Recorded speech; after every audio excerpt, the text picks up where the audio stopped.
until it wasn't entirely true.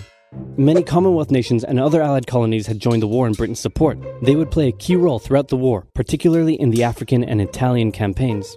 On the Axis side, Germany, Italy, and Japan signed the defensive tripartite pact, bringing their military alliance even closer together. The Soviet Union's war against Finland should have been an easy victory, but it became a humiliating struggle, and their military ineptitude was put on full display. In the end, they did force the Finns to sue for peace. Then, they continued their honorable campaign of pushing around much smaller countries by annexing the Baltic states and part of northern Romania. France's colonies in equatorial Africa were like, heck no, we aren't going to join the Germans, and they all pledged their allegiance to free France, except for Gabon, which had to be taken by military force. The Allies also tried to capture the strategic port of Dakar, but that ended in failure. Mussolini had seen Hitler's successes, and he thought now it was Italy's time to shine, so he tried to take British Somaliland, and that went pretty well. Then he tried to take Egypt, and that went less well. Then he tried to take Greece, and that went really badly. Churchill began referring to Italy as Europe's soft underbelly. He began favoring a military campaign from the south and started sending British troops to Greece. All of this had Hitler pretty concerned, and he moved to protect his southern flank. He had been getting friendly with Hungary and twisted their arm into signing the Tripartite Pact and joining the Axis powers. Romania was also eager to join for protection against the Soviet Union. The Tripartite Pact was designed to prevent any other countries from deciding to join the Allies, specifically Britain's old ally, the pesky United States of America. When war first broke out, American public opinion was strongly against joining in. In 1940, there was an election. The Republican candidate said, "I will not send any young Americans to die in Europe," and sitting President Franklin D. Roosevelt said, "I will also not send any young Americans to die in Europe. Unless I have to, then I might." And Roosevelt won. Churchill asked him to join the war, but Roosevelt said, "No can do, Winston, but you know what? Here, have some weapons." America began supplying the Allies with food and munitions, but there was one problem. German U-boats were sinking thousands of Allied supply ships in the Atlantic, including American ones. If the Germans could sever Britain's supply line, the UK would starve. Throughout the war, the Allies had to come up with better technology to fight the U-boats. Improved radar, aircraft with longer range, better weaponry and convoy tactics. At one point, a man even called a meeting and said, "Pikecrete, you take some wood, you take some ice, you put them together, you get pikecrete." And then he pulled out a gun and shot some wood and it shattered. And then he shot some pikecrete and the bullet ricocheted off it and hit someone else in the conference room.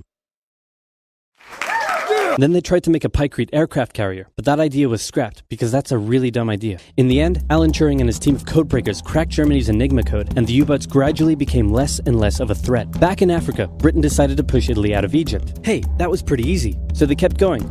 Hitler realized he was going to have to finally step in and do something. He went to Bulgaria and Yugoslavia and said, "Hey, I'm going to move troops through you to get to Greece, so either join us or, be invaded." Bulgaria opted to join them. Yugoslavia opted to be invaded. Then Greece finally fell to the joint German-Italian invasion. The British had moved troops from North Africa to fight in Greece, which helped Rommel and his tank divisions push the British back to Egypt. And they could have kept going, but a small, mostly Australian force held out under siege for 8 months in Tobruk, denying the Germans a strategic port city and disrupting their supply line. Despite having some success in the Middle East, the British didn't seem like any real threat for now. Hey, Soviet Union, look out! With 3 million troops, Hitler launched the largest ground invasion in history, and Stalin was far from ready. Both Churchill and Roosevelt had warned him of an impending attack, but he dug his head in the sand and the Soviets didn't stand a chance. Germany made staggering progress, with huge encircling movements capturing mind-boggling numbers of Russian troops. 250,000 at Bialystok, Minsk, 300,000 at Smolensk, nearly 700,000 at Kiev, and again at Vyazma and Bryansk. Leningrad was put under a siege that would last an insufferable 4 years. The invasion of Russia had been Hitler's main ideological goal from the beginning, and his hatred for the ethnic peoples there was now unleashed in all its fury. The Eastern Front of the Second World War was brutal for all that endured it. The Germans were now inside of Moscow, and that's it. It's all over. But then it happened. It got cold. Stupid cold. Hitler had hoped the Soviets would give up before winter, but they kept fighting. His commanders came to him and said, "Can we please dig in for the winter and wait until spring?" "No, keep going." "But oil is literally freezing inside our vehicles." "That's fine, keep going." "We're having to leave the corpses of our frozen horses by the side of the road so we can still find our way in the snowdrift."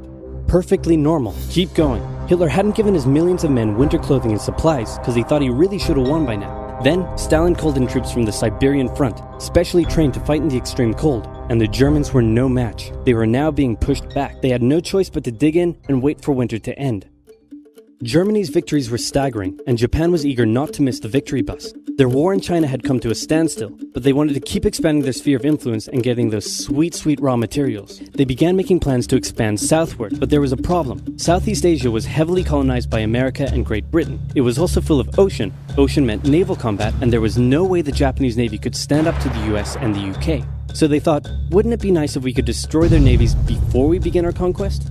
And so it was. On December 7, 1941, the Japanese launched a surprise air raid on the US Pacific Fleet at Pearl Harbor and inflicted a huge amount of damage.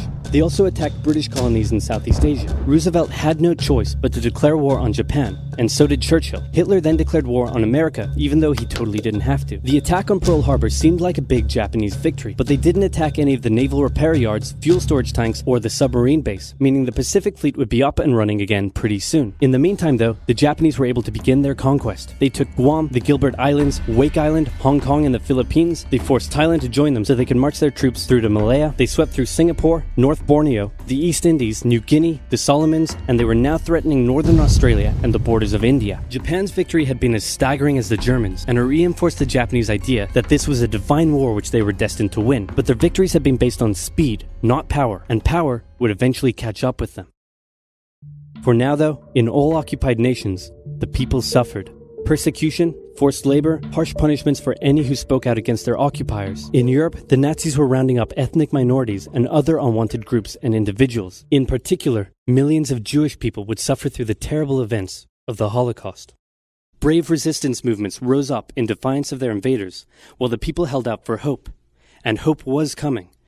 Winter was over, and Hitler could continue his push eastward. But this time, he switched up his strategy. He wanted to focus on the south. His plan was to cut off the Russian armies in the Caucasus, an area full of oil, and then invade the Caucasus and take all the oil. His forces moved across the north with ease, and Hitler got cocky. He rerouted the 4th Panzer Army south early, leaving the 6th Army to complete the encircling movement alone. To do so, the 6th Army had to reach and take the key Soviet city of Stalingrad. The Russians defended it fiercely, and Stalingrad saw some of the harshest fighting of the entire war. The Soviets held up the German advance for 5 months as they battled in the war-torn city, which bought them valuable time. When the Germans had first launched their invasion a year earlier, the Soviets had moved their factories to the east. Those factories had been building a butt-ton of tanks and aircraft and getting the Soviet army up to scratch. Now, it was ready. Stalin gathered his new and improved forces around the city, and in an attack that resembled Hitler's own encirclement tactics, they began surrounding the 6th Army. Hitler's commanders came to him and said, "Hey, maybe we should retreat." But Hitler said, No, you stay. The entire 6th Army was trapped and had to surrender. With complete air superiority, the Soviets started pushing westward. For Stalin, it was a resounding victory. For Hitler, an absolute catastrophe. Things also weren't looking too good for Hitler elsewhere. With America now in the war, Allied bombing over German cities reached devastating levels. In Africa, the British had pushed Rommel back again. Then they were pushed back again, and finally, after a decisive battle at El Alamein, and with American and British troops arriving in the west, the Germans and Italians were squeezed out of Africa. Japan was also already seeing its rapid success being turned around. They attempted to take the island of Midway, but the US Navy was ready for the attack, and they sank Japan's carrier.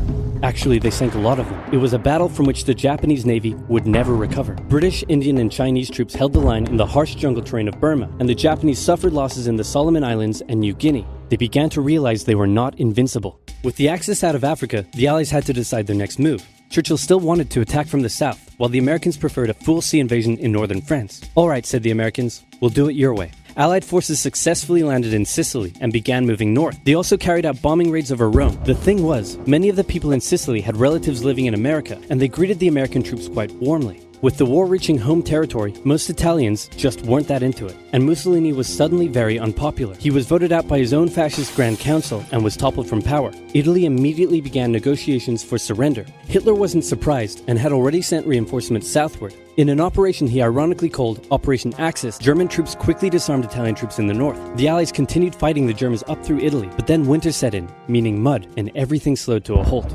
"All right," said the Americans, "let's do it our way as well." Germany had made itself a lot of enemies, and millions of Allied troops had been gathering in England as factories worked around the clock producing the war material needed for a super crazy massive the likes of which the world has never seen before invasion of Europe. The Germans knew an Allied invasion would come, but they didn't know where it would land. Thanks to Allied deception tactics, they thought there was a pretty good chance it would come at Calais, but the Allies were really going to land in Normandy because it was less fortified and the beaches were nicer. Under the careful planning of General Dwight D. Eisenhower, the invasion that had been long in the making was just about ready to go. Just one thing was preventing the launch: the British weather. For a short while, everyone sat around waiting for a decent day, and then It came. On the night of June 5th, over 1,000 bombers took off and raided coastline defenses, while paratroopers were dropped inland in a bit of a chaotic operation, tasked with sabotaging defenses and capturing key bridges to stop any German reinforcements from reaching the beaches. Early the next morning, the barrage came, as Allied ships fired a huge number of shells at the German fortifications, and then the landings. The Americans at Utah and Omaha, the British at Golden Sword, and the Canadians at Juneau. It was a tremendous struggle with a great loss of life, particularly at Omaha, but the Allied troops captured the beaches and the landings were a success. Then they began their movements inland. They took the port of Cherbourg and the city of Caen. The Americans moved south to capture Brittany. Then, in a massive disaster for the Germans, British and Canadian troops from the north and Americans from the south trapped the German 7th Army in a near wipeout encircling movement. In August, Allied troops landed in the south of France to little resistance. On one beach, all they found was a Frenchman handing out champagne. Paris was liberated, and the Germans were pushed out of France as the Allies entered Belgium.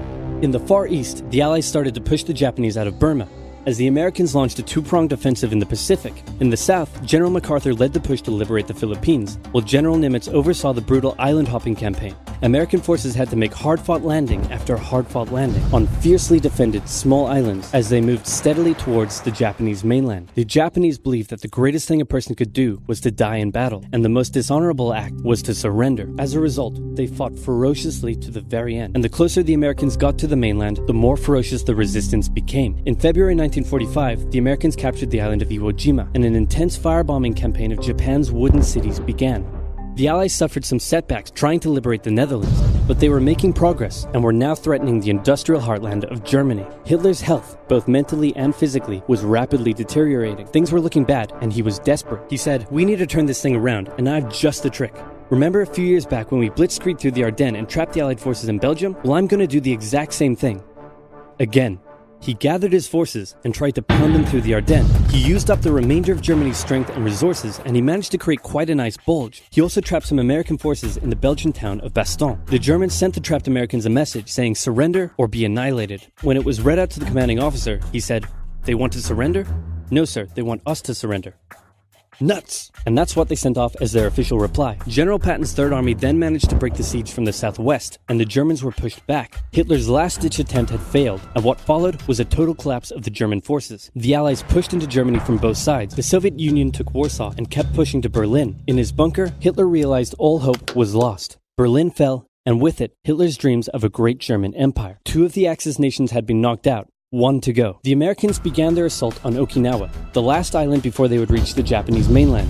The desperate Japanese fought hard, launching kamikaze attacks on the US ships. The citizens of Okinawa suffered through the terrible fighting, but in 2 months, the island was captured. The Allies now had to make a choice. Either continue the devastating struggle up the Japanese mainland, or they could try to coerce the Japanese into surrendering now. In July, the first successful atomic bomb test took place in New Mexico, and the destructive weapon was ready for use. America and the UK were also seeing the Soviet Union not so much liberating as occupying its captured territories, and so they wanted to put on a show of force. On August 6th, the A-bomb fell on Hiroshima. Then, on the 9th, Nagasaki.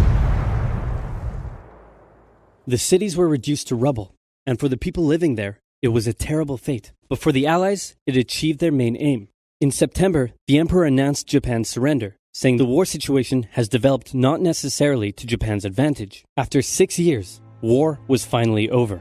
The Allies occupied Japan for 8 years. The Emperor was allowed to keep his position, but General MacArthur made sure this picture was printed in the Japanese press, to display to the Japanese people that their Emperor was not the divine, powerful being they had believed. Germany was divided between America, the UK, France, and the Soviet Union. In 1949, the Allied sectors were united into West Germany. The Second World War had been more terrible and destructive than the first.